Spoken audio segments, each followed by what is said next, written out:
हमारे बीच में पधारे सभी जनप्रतिनिधियों का मैं 4000 कंप्यूटर ऑपरेटरों की तरफ से तहे दिल से स्वागत करता हूं और उनसे ये अपील करता हूं कि हम सभी कंप्यूटर ऑपरेटरों की व्यथा को समझें, हमारी जो भी मांगे हैं उन्हें मुख्यमंत्री साहिबा तक किसी भी तरीके से पहुंचाएं और हमारे जो साथी आमरण अनशन पर बैठे हुए हैं उनका अनशन खत्म करवा के हमारी उचित मांगों को पूर्ण करवाने का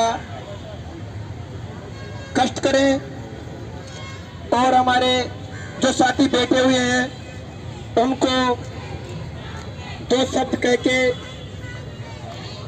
संबोधित करें।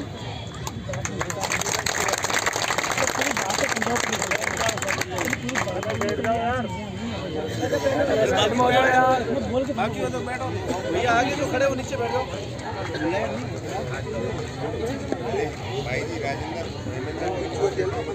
और भाई ऑपरेटर भाई सब बैठ जाओ, ऑपरेटर भाई सारे बैठ जाओ भी।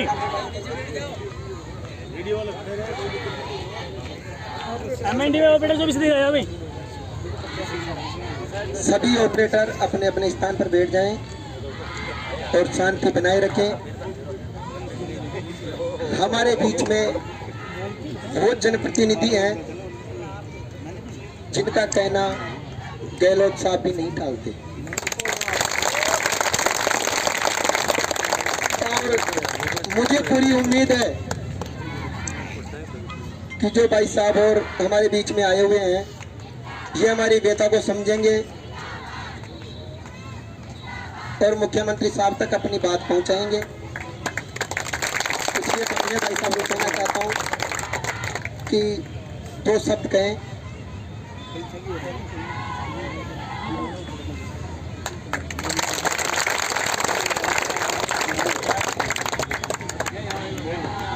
आप करो, चेंज करो, परमानेंट करो।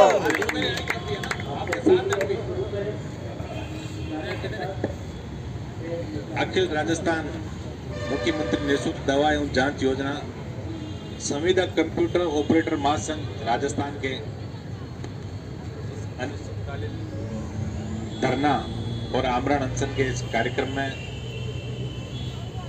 मैं सबसे पहले तो आप सब छोटे भाइयों को आपके हौसले को धन्यवाद देता हूं। गूंगी बेरी सरकारों को जगाने का आपने इतना प्रयास किया। अभी चिकित्सा पे चर्चा भी थी। हम लोगों ने जहां भी जिस मंच पे राष्ट्रीय लोकतांत्रिक पार्टी परिवार की तरफ से आपकी बातों को मुख्यमंत्री जी तक और जिस भी सक्षम स्तर पे हमने पहुंचाने का पूरा प्रयास भी किया। हमारे सुप्रीमो हनुमान जी का आज ही आदेश हुआ, पहले उनका आने का कार्यक्रम था लेकिन वो आ नहीं पाए। उन्होंने आज सुबह ही कहा कि जो छोटे भाई धरना कार्यक्रम या आमरण अनशन का जो कार्यक्रम कर रहे हैं उसके अंदर तीनों विधायकों को जाना है और अधिकतर चेहरों को जब देखते हैं तो कहीं ना कहीं सोशल मीडिया के माध्यम से आप लोग हमसे जुड़े हुए भी हैं।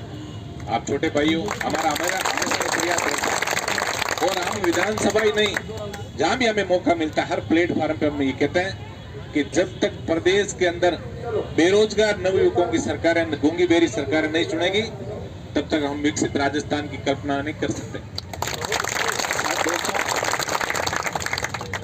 आप सब जानते हो प्रदेश ही नहीं, जब हमारे देश को आजादी मिली तब भी हमारे कितने लोगों ने संघर्ष किया।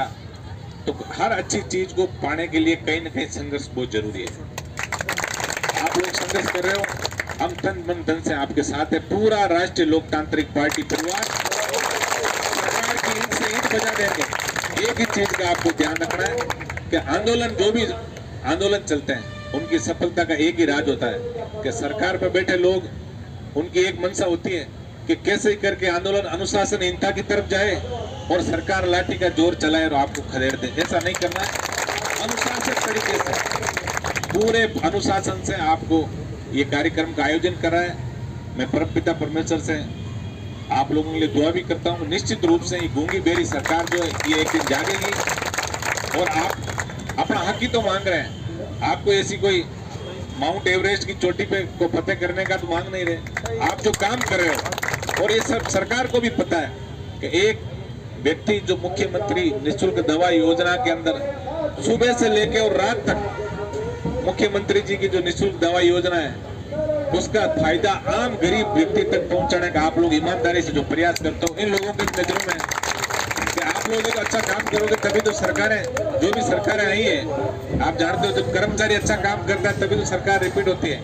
और कर्मचारी यदि ये सोच ले कि कहीं ना कहीं मेरा सरकार ही ध्यान नहीं रखती तो सरकार को भी पब्लिक चुनाव में देख लेती है।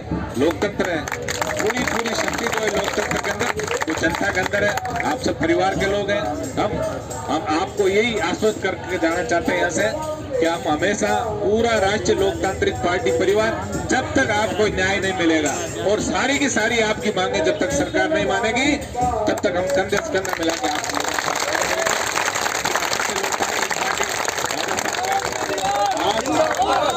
आज इस धरने का हम भी पूरे राजस्थान के अंदर आपको जो समर्थन देने हम आए हैं, हम पहले ये चाह रहे थे कि इसका राजनीतिकरण नहीं हो।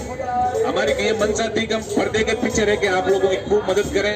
हमने प्रत्यक्ष और अप्रत्यक्ष रूप से आपकी खूब मदद की है।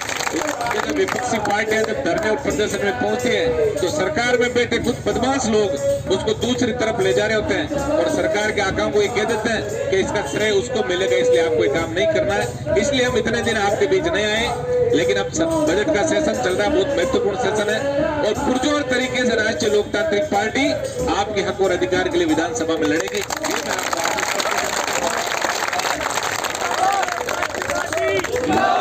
हमारे से आप सोशल मीडिया के माध्यम से जुड़े हो, मेरे व्यक्तिगत भी विचार है।